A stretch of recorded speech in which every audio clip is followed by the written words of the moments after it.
Hello and welcome to another tutorial for the Ardu-X. So today we will be learning how to use a button.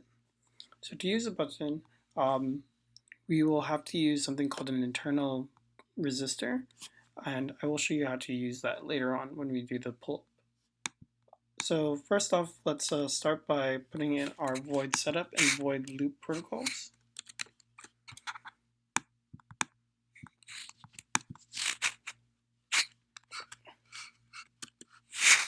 So void loop. And then next what we're going to do is you're going to create a global variable for the button, just so that we know where it is. So button, and we will place it in pin 26. Next what we're going to do is we have to establish a serial connection as well as the baud rate. So to do that we're going to do serial.begin, and we're going to set that at 9600, and now we're going to use pin mode. So this is where the button is more of a different type of sensor compared to the IR and the other components, just because it has to use an internal resistor.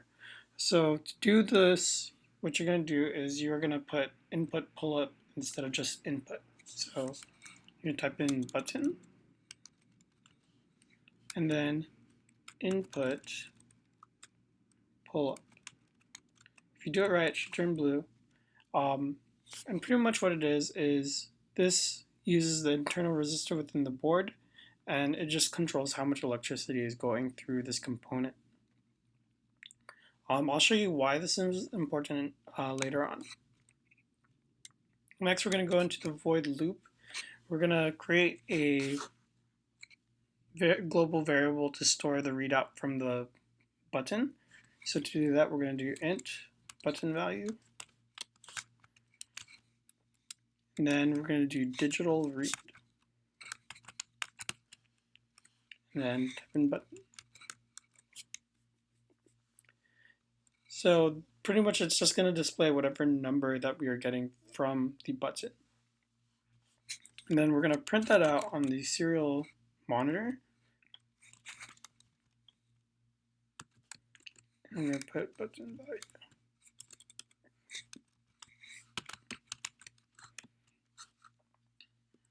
Next, we're going to put a short little delay just to give it some time to process. So I'm going to put 10 milliseconds. If you do it right, it should work. I'm going to open up the serial monitor. Let's throw it right down here. I forgot to upload. So now that I've uploaded it, it should work when I press start. So now what you'll see is a bunch of ones, zeros, ones, zeros, ones, zeros. Now I'm going to show you what happens if you do not do input pull-up, but rather just a regular input.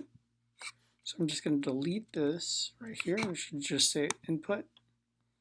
Going to upload it.